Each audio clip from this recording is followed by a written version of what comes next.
అదేవిధంగా ఏముంది అక్కడ మొక్కాల్సినటువంటి అవసరం లేదు, అదొక నల్లరాయి, చెప్పులతో వేస్తానని కూడా ఇదే కరుణాకర్ రెడ్డి మాట్లాడడం జరిగింది. ఇతనికి భక్తి ఉందా శ్రీవారి పట్ల? ఇతను ఈరోజు సనాతన ధర్మం గురించి, హిందూ ధర్మం గురించి ఆధ్యాత్మికంగా మాట్లాడడం ఏదైతే ఉందో అది కేవలం భక్తుల్ని మనోభావాలు దెబ్బతీసి విద్వేషాలు రెచ్చగొట్టే కుట్ర తప్ప మరొకటి కాదని చెప్పి నేను సందర్భంగా తెలియజేస్తా ఉన్నా. టీటీడీ చైర్మన్గా బొమ్మన కరుణాకర్ రెడ్డి గారు టీటీడీని ఆదాయ వనరుగా చూశారు. టికెట్లు అమ్ముకునే దగ్గర నుంచి, వాటర్ బాటిల్ అమ్ముకునే దగ్గర నుంచి, డాలర్ల మాయం దగ్గర నుంచి, అనేక కళ్యాణోత్సవంలో తాలిబొట్ల కుంభకోణం దగ్గర నుంచి కేవలం భక్తితో కాకుండా భక్తుల సౌకర్యాల కోసం చైర్మన్గా విధులు నిర్వహించాల్సినటువంటి వ్యక్తి రోజుకి కొన్ని వందల టికెట్లు అమ్ముకోవడం జరిగింది.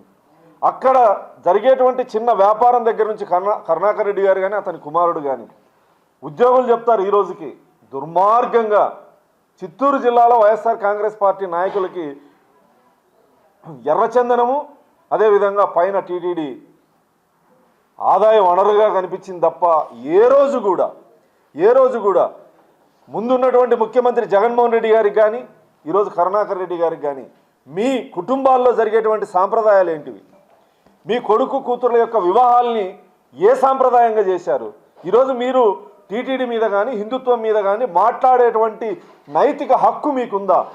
టీటీడీ చైర్మన్గా పనిచేసినటువంటి వ్యక్తి ఇతర మత ఆచారాలతో కుటుంబంలో ఈ రోజుకి కూడా మొన్న జరిగినటువంటి కొడుకు వివాహం కానీ ఈ రోజుకి కానీ నీ కుటుంబంలో జరిగేటువంటి ప్రార్థనలు ఏంటివి, పూజలు ఏంటివి బహిరంగంగా చెప్పే దమ్ముందా? ఇది ప్రపంచంలో ఉన్నటువంటి భక్తులందరికీ తెలుసు.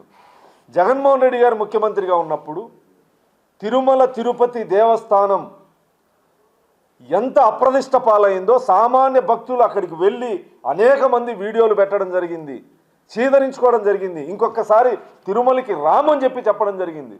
గౌరవ ముఖ్యమంత్రి గారు ముఖ్యమంత్రిగా బాధ్యతలు తీసుకున్న తర్వాత టీటీడీని ప్రక్షాళన చేయడం జరిగింది. సామాన్య భక్తులకి దేవుణ్ణి దగ్గర చేసే మార్గాలు, సామాన్య భక్తులకి దర్శనాలు దగ్గర చేసే విధంగా అనేక చర్యలు తీసుకోవడం జరిగింది. నేను ఈ సందర్భంగా సూటిగా ప్రశ్నిస్తా ఉన్నా, కరుణాకర్ రెడ్డి గారు మీరు కానీ మీ ముఖ్యమంత్రి గారు కానీ టీటీడీలో తీసుకునే నిర్ణయాలు ఏంటివి?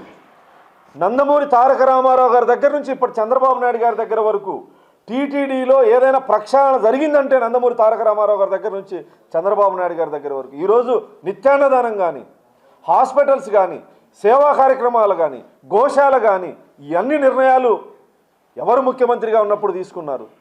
మీ ముఖ్యమంత్రి గారు, మీరు ప్రభుత్వంలో ఉన్నప్పుడు మీ ముఖ్యమంత్రి గారు టీటీడీ కోసం తీసుకున్న ఒక్క నిర్ణయాన్ని చెప్పగలవా?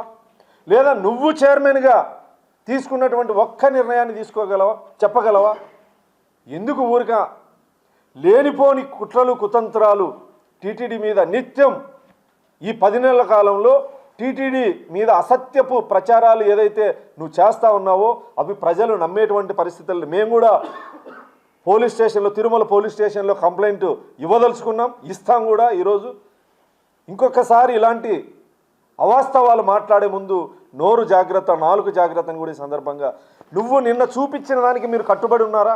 ఎందుకు మీ వైఎస్ఆర్ కాంగ్రెస్ పార్టీ సోషల్ మీడియాలో ఎక్స్ వేదికగా మీరు పెట్టినటువంటి ప్రెస్ మీట్ని ఎందుకు పెట్టడం జరిగింది? తర్వాత ఎందుకు డిలీట్ చేయడం జరిగింది? ఎందుకు డిలీట్ చేశారు?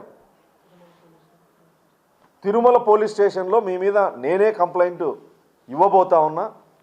మీరు నిజంగా మీకు సవాల్ విసురుతా ఉన్నా నిన్న మీరు మాట్లాడినటువంటి మాటలకు కట్టుబడి 100కు పైగా గోవులు మరణించాయి, టీటీడీ పాలక మండలి, టీటీడీ అధికారులు అశ్రద్ధ వహిస్తూ ఉన్నారు అని చెప్పి నిన్న ఏదైతే మీరు ఫోటోలు చూపించారో 100కు పైగా గోవులు మరణించాయని మీరు నిరూపిస్తారా? మీరు నిరూపిస్తే నేను టీటీడీ బోర్డు మెంబర్గా రాజీనామా చేయడానికి సిద్ధంగా ఉన్నాను. మీరు నిరూపిస్తే మడకశిర శాసనసభ్యత్వానికి కూడా నేను రిజైన్ చేయడానికి సిద్ధంగా ఉన్నా. మీరు నిరూపించలేని పక్షంలో శాశ్వత రాజకీయ సన్యాసం తీసుకోగలరా? మీకెక్కడుంది నైతికత? శ్రీవారిని చెప్తూ కొడతా, శ్రీవారి విగ్రహాన్ని పెకిలిస్తానని చెప్పినటువంటి మీరు అసత్యపు ప్రమాణ స్వీకారాలు చేయడానికి కూడా అక్కడి వెంకటేశ్వర స్వామి దగ్గరికి వచ్చి అబద్ధపు ప్రమాణ స్వీకారాలు చేసినటువంటి అనేక సందర్భాలు ఉన్నాయి. ఇప్పుడు కూడా అదే చేస్తారు.